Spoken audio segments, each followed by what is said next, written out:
Olá, feliz 2024, feliz ano novo. Estou aqui, psicóloga Roberta Rodrigues Alves Torres, para mais uma conversa. E aí eu pensei nessas festas de ano novo mesmo e festas de família, né? Normalmente estão mais ligadas com família, principalmente o Natal.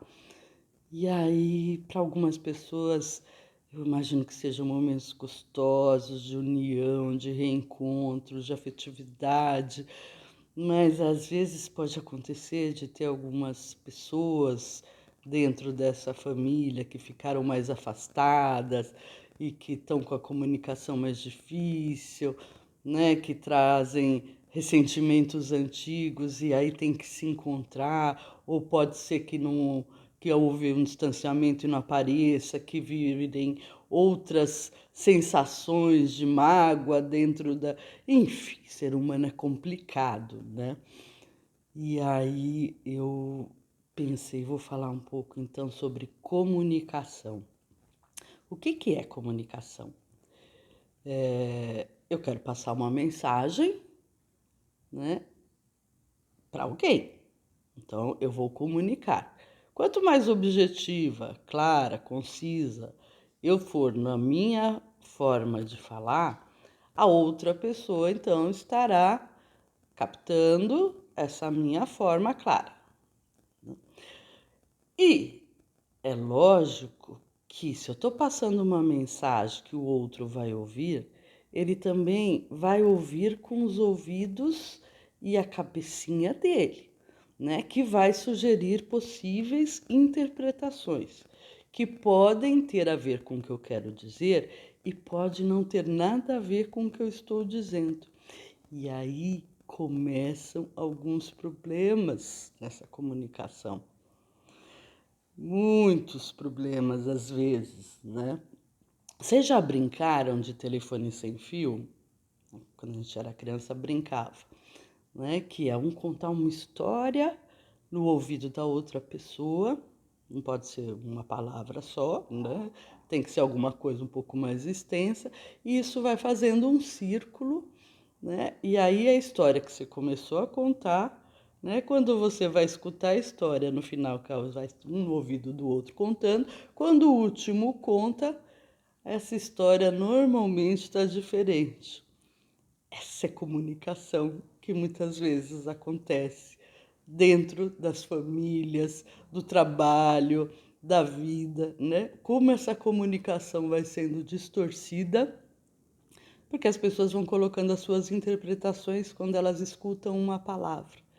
Né? O que quer dizer isso? Que às vezes eu falo uma palavra que para mim tem um significado e para quem está ouvindo tem um outro significado. Então ela muda a palavra. Né? Então eu posso falar, eu fico satisfeito, eu sinto prazer com determinada coisa. A pessoa pode entender a palavra satisfação e prazer de um jeito diferente do que eu estou falando. Eu posso estar falando de uma forma tranquila, né? Eu sinto prazer, me sinto bem, né? Isso eu gosto, né? A outra pessoa tem um entendimento, ela gosta, ela sente prazer. Então ela pode, na hora de contar essa história, ela vai contar de um outro jeito, porque na interpretação, no entendimento dela, aquela palavra tem um outro significado. É.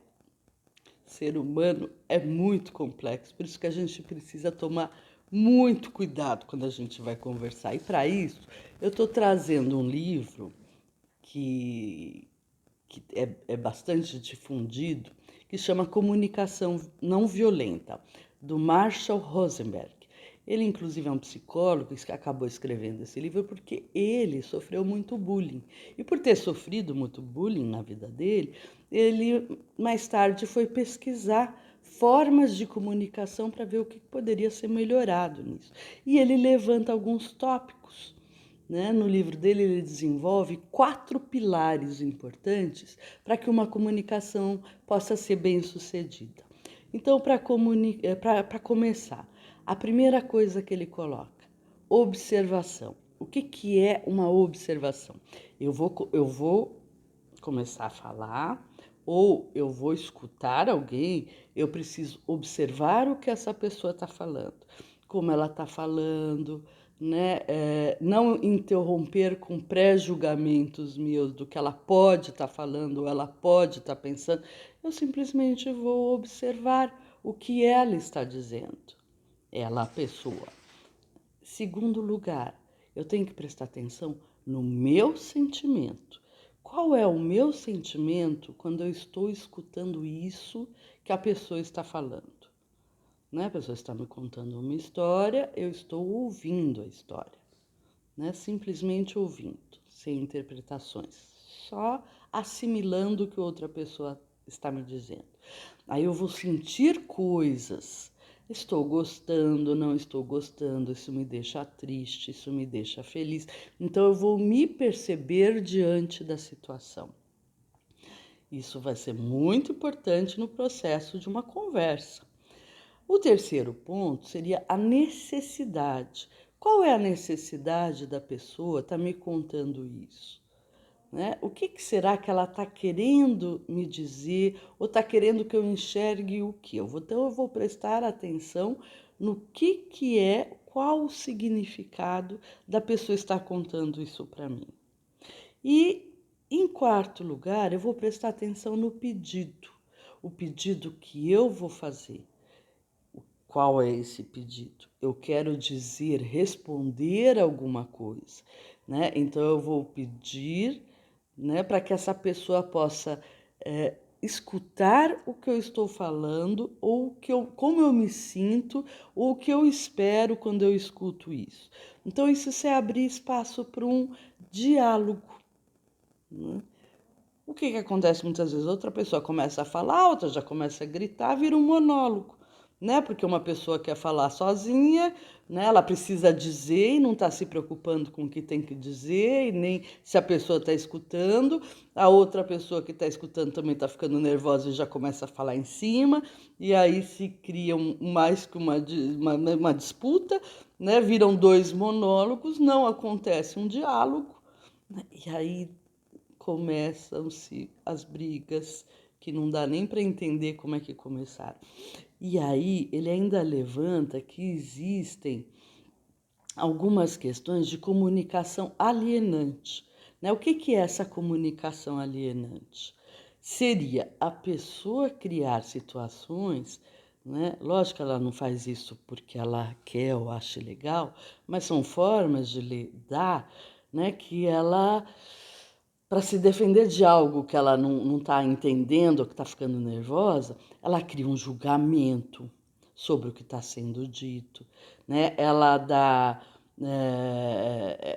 nesse julgamento, ela quer me dizer isso, está pensando isso, quer me atacar, então começa já a pensar uma série de coisas que já se desconectou com o que a pessoa estava dizendo e qual era a fala, simplesmente. Eu já estou associando a fala do outro com os meus conceitos, com as minhas emoções. As emoções nessa hora atrapalham, né? Outra coisa, né? Eu começo a comparar. Tá falando isso, né? É para baixar minha autoestima, né? É para me destruir, né? A intenção, a pessoa está falando isso porque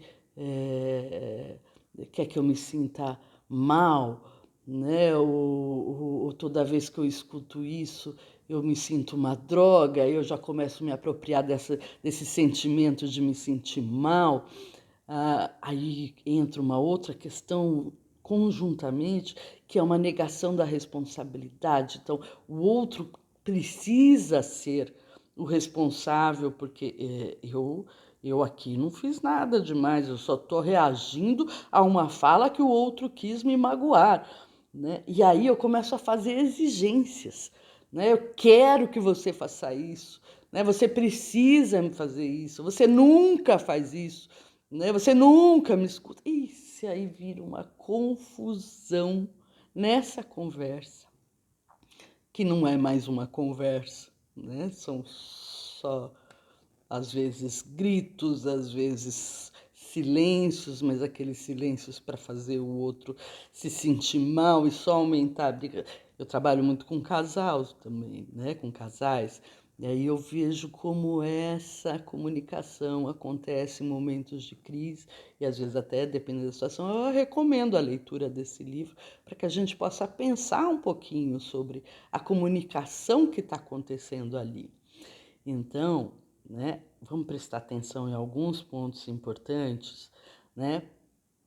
Primeiro, né, parece que eu preciso sempre achar um culpado. Né? Então, quando eu estou procurando culpados, eu não vejo qual é a minha responsabilidade dentro dessa história. O outro está falando assim, mas eu fiz isso. Né? Eu quero que o outro assuma que ele está errado. Né? E para assumir que ele está errado, ele precisa dizer que eu estou certa, que eu é que faço as coisas direito.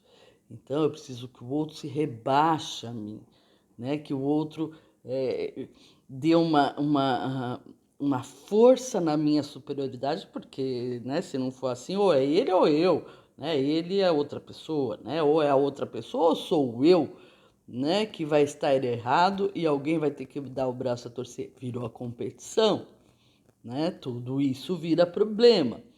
Né? Eu preciso falar e ser entendida.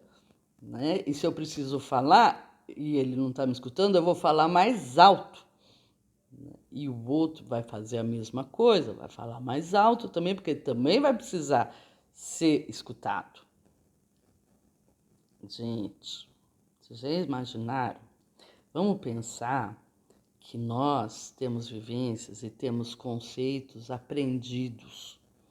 Né? Então, se eu associei uma palavra com um sentimento ou com alguma pessoa que me trouxe essa palavra, e que na hora que essa palavra é colocada na minha frente, seja da boca de quem for, eu vou escutar essa palavra com todos os sentimentos de dor que eu vivi lá atrás. Então, eu não estou mais brigando com aquela pessoa, eu estou brigando com sentimentos que estão dentro de mim.